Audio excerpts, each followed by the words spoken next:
Hey everyone, it's Jeremy. I just wanted to give a quick update on my last video that I made in regards to me feeling like a failure.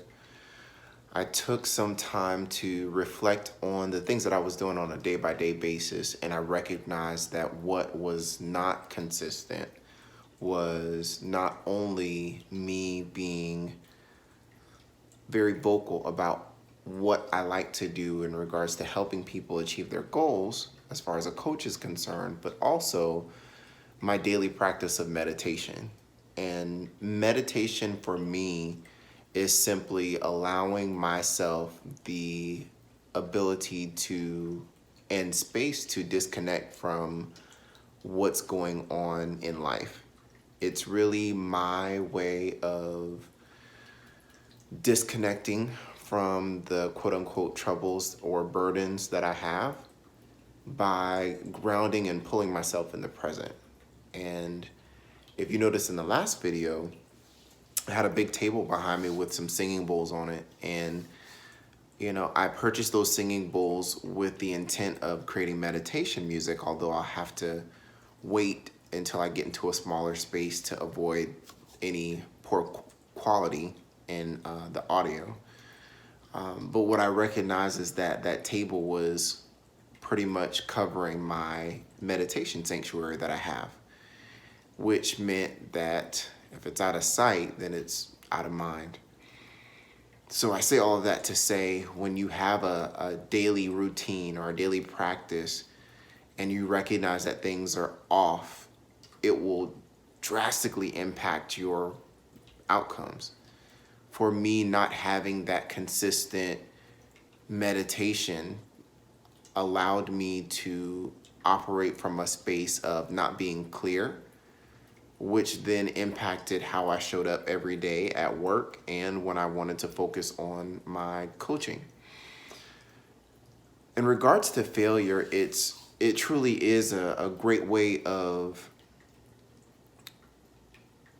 or a great indicator of reflecting, not from the space of throwing yourself a pity party or blaming yourself or anything really. It's just an indicator of, let's take time with self and reflect on behaviors and the consistency or inconsistencies of those behaviors. And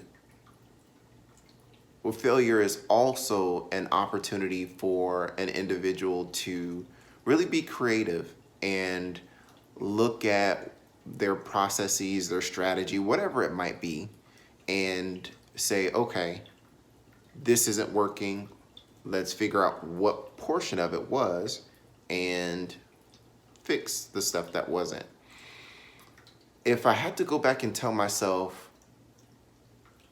something to improve where I was in that moment of being a failure or feeling like a failure, to remove that cloud, it would be to recognize it's all a part of the process.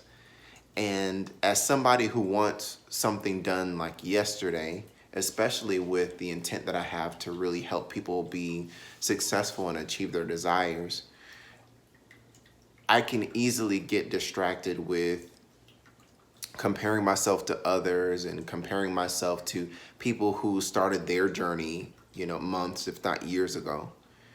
And that creates room and opportunity for me to feel like a big failure. So what I would say to myself in that moment is trust the unfolding of the process and allow the process to take you where it needs in order for you to arrive at your moment when the timing is right.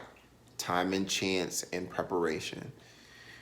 And I would say, when you're feeling in that place of failure, or you feel like you have that cloud of disappointment or self negative talk to those who you surround yourself with that pour positivity into you. And if you don't have that, then reflect within yourself. Ground yourself in the present through grounding exercises, and allow yourself to think from a place of clarity with the intention of changing behaviors that need to be changed. I'm thankful that I'm in a better place now because, as you can see, I've removed the table and have dedicated this spot to meditation and visualizing. So I'm taking the time to visualize the dream job of being an HR professional while in corporate America, and then, of course, a coach on the side until I can become a full-time coach, as well as the tiny home and, living a life of being fulfilled, and being happy. And I hope that, these reflections of me going through what I'm going through not only shows that you're not the only person that's going through it, but that it's possible to come out on the other side with great insight and resilience and drive to do the best that you can do. Hope that this helps. Have a great day.